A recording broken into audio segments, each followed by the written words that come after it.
Good day, welcome to News Update on Flip TV. My name is P. Oladipo. The Minister of Marine and Blue Economy, Boyega Oyetola, has denied allegation of planning to rig the 2026 governorship election in Osun State using the Independent National Electoral Commission. In a statement yesterday signed by his special advisor on media and communications, Dr. Bolaji Akinola, Oyetola stated that he believes in democracy and the rule of law.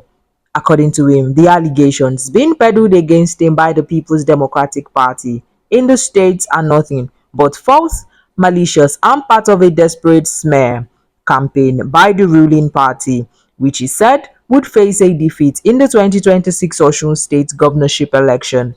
He further said he had no control over the Independent National Electoral Commission, the police, or the Attorney General of the Federation.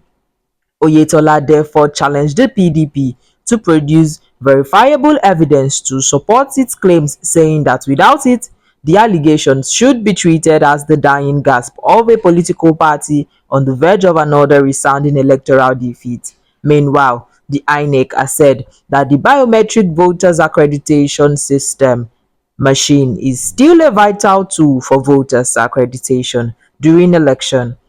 This is as the Osun State Resident Electoral Commissioner, Dr. Mitiu Agboke, stated that 360,794 permanent voters' cards are yet to be collected in the state.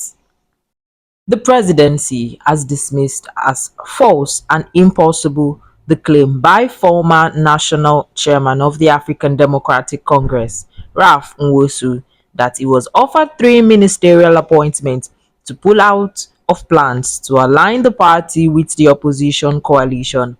Responding yesterday via his verified ex-handle, Special Advisor to President Bola Tinubu on Policy Communication, Daniel Bwala, described Nwosu's allegation as a fabrication bereft of credibility. From his words, as reported, you know that he lied, Bwala stated, referring to Nwosu's assertion that top officials in Tinubu's administration had offered him ministerial slots in exchange for abandoning the ADC's coalition efforts. Bwala outlined 3 points to rebut the claim. He stressed that no government official, regardless of rank, has the authority to allocate ministerial positions except the president himself. If such an offer were ever made, it would have come directly from Mr. President, he said. He questioned why Nwosu failed to identify the supposed officials who made the offer. The same courage he mustered to allege he was promised slots could have been used to name names and positions, Bwala argued. Mocking the opposition's attempts to form a coalition, he added, they are painfully graduating to an association of jesters or association of disorganized characters. Former Ekiti State Governor Kayode Fayemi has criticized President Bola Tinubu's administration, stating that many Nigerians are suffering under current economic conditions and are unlikely to support the government in the next general election. In a video obtained by The Guardian, Fayemi, speaking in Yoruba, lamented the level of hunger and financial hardship in the country, pointing to deteriorating infrastructure and what he described as federal neglect of key development efforts. Highlighting the poor conditions of federal roads in Ekiti, Fayemi referenced the route from Efon, Alaye through Erio and from Omu Ekiti through Ilesha to Ayedun Ekiti, noting the ordeal faced by commuters. He also criticized the federal government's refusal to refund the 18 to 20 billion naira spent by his administration on the Ado-Iyin Road project, saying the funds could have been reinvested into the road project if reimbursed.